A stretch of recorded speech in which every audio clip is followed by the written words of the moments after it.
Assalamualaikum warahmatullahi wabarakatuh.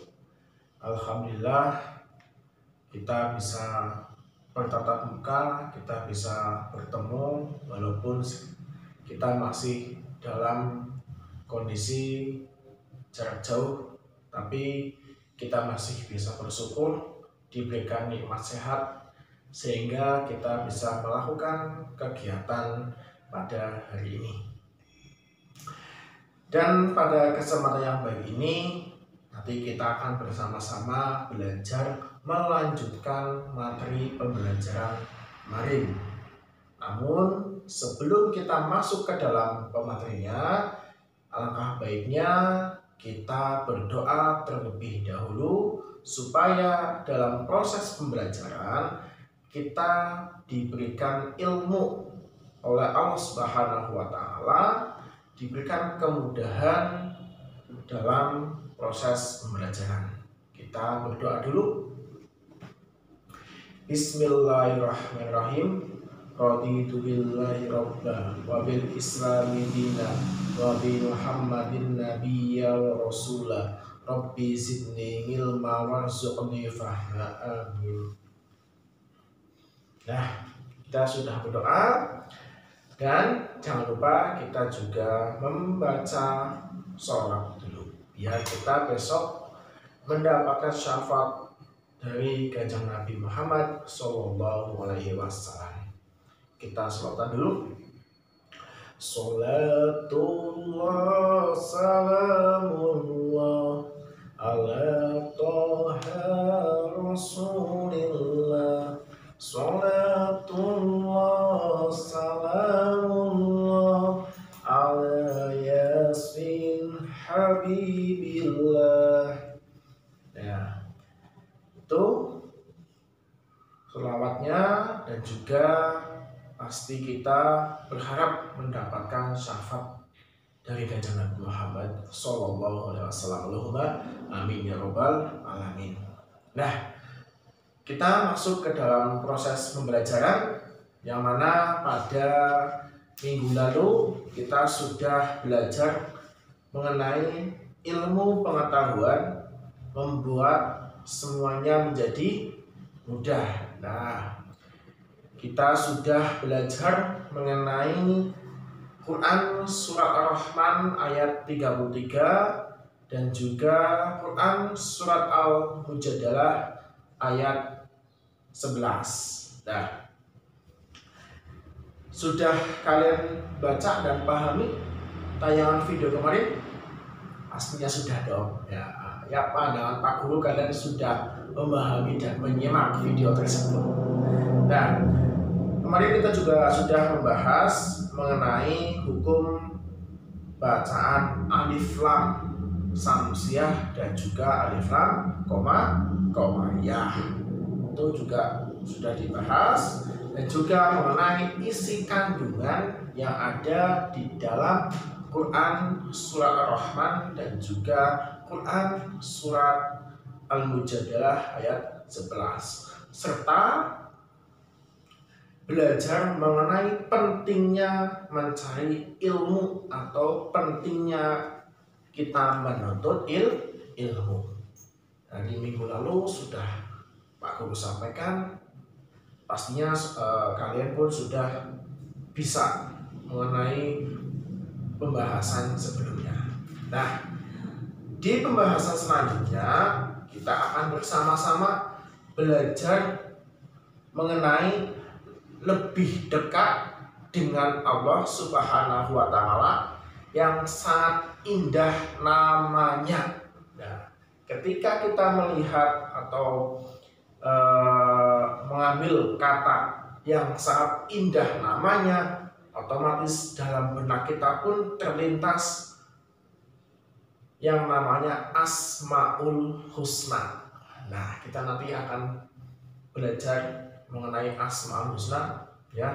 Namun sebelum itu, Pak Guru sampaikan dulu, dalam pembahasan ini nanti kalian harus bisa memahami tentang beriman kepada Allah Subhanahu wa Ta'ala, terus memahami makna Asmaul Husna Al-Alim, Al-Khabir, As-Sami, dan Al-Basir. Nah, terus juga menyajikan contoh perilaku yang mencerminkan ataupun meneladani Asmaul Husna, Al-Alim, Al-Khabir, As-Sami, dan juga Al-Basir. Nah, itu 3 poin yang nantinya bisa kalian pahami. Nah, yang pertama, iman kepada Allah. Nah, ini iman kepada Allah, rukun iman yang pertama atau yang ke-1. Nah, rukun imannya pertama. Rukun iman ada berapa? Ada 6. Ya, harus kalian tahu. Nah, pengertian iman sendiri itu apa? Nah, kita baca dulu. Iman menurut bahasa artinya adalah percaya atau meyakini. Itu saya bahasa di garis bawah ini, ya. Namun secara istilah, meyakini dengan sepenuh hati, menyatakan dengan lisan, dan melaksanakan dengan tindakan atau perbuatan. Ya, Pak Guru ulang lagi. Iman menurut istilah meyakini dengan sepenuh hati, menyatakan dengan lisan, terus melaksanakan dengan perbuatan atau tindakan. Nah, itu iman. Nah, iman kepada Allah Subhanahu wa Ta'ala artinya percaya dalam hati adanya Allah, ditunjukkan dengan ucapan kita dan dibuktikan dalam bentuk amal perbuatan. Membuktikan adanya Allah tentu tidak sama dengan membuktikan adanya berbagai benda di sekitar kita. Adanya sesuatu benda dibuktikan dengan alat indera manusia sehingga itu dapat dilihat, diraba, dan didengar langsung melalui panca indera. Nah, itu. Nah, ketika kita membuktikan adanya Allah Subhanahu wa Ta'ala hanya melalui tanda-tanda yang mampu dibaca oleh hati nurani, ya, hati nurani manusia. Sebagai contoh seperti ini, adanya bumi dengan segala isinya yang unik dan mengagumkan. Ya, ketika kita melihat adanya suatu keindahan diyakini dalam hati nurani, berarti itu menunjukkan adanya Allah. Gitu. Nah, apa sih fungsi kita beriman kepada Allah? Nah, fungsinya yang pertama, kita mengenal dan meyakini adanya Allah dengan segala sifat-sifatnya yang sempurna dan hal-hal yang gaib. Nah, yang kedua, memperoleh kebahagiaan.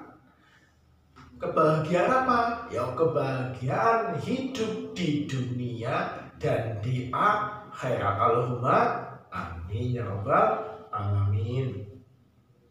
Yang ketiga, mendorong seseorang untuk memiliki budi pekerti yang luhur, memiliki sifat yang baik.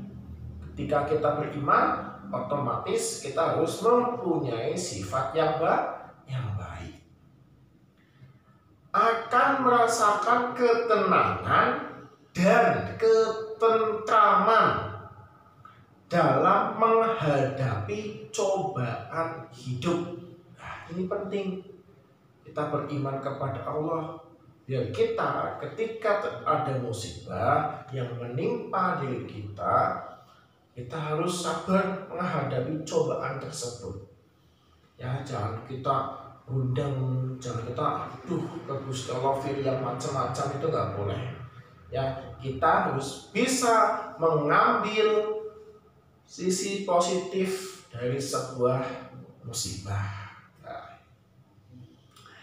Yang selanjutnya, membentuk sikap ikhlas dan beribadah kepada Allah Subhanahu wa Ta'ala. Yang selanjutnya, termotivasi untuk menjalankan perintah Allah dan meninggalkan larangan Allah atau larangannya. Jadi fungsi iman, ya, fungsi iman kepada Allah, kita lebih termotivasi untuk menjalankan semua perintahnya dan menjauhi segala larangannya. Yang terakhir, termotivasi untuk berbuat kebajikan, berbuat baik. Kita beriman kepada Allah, fungsinya, dan juga kita harus melaksanakan kegiatan-kegiatan yang baik.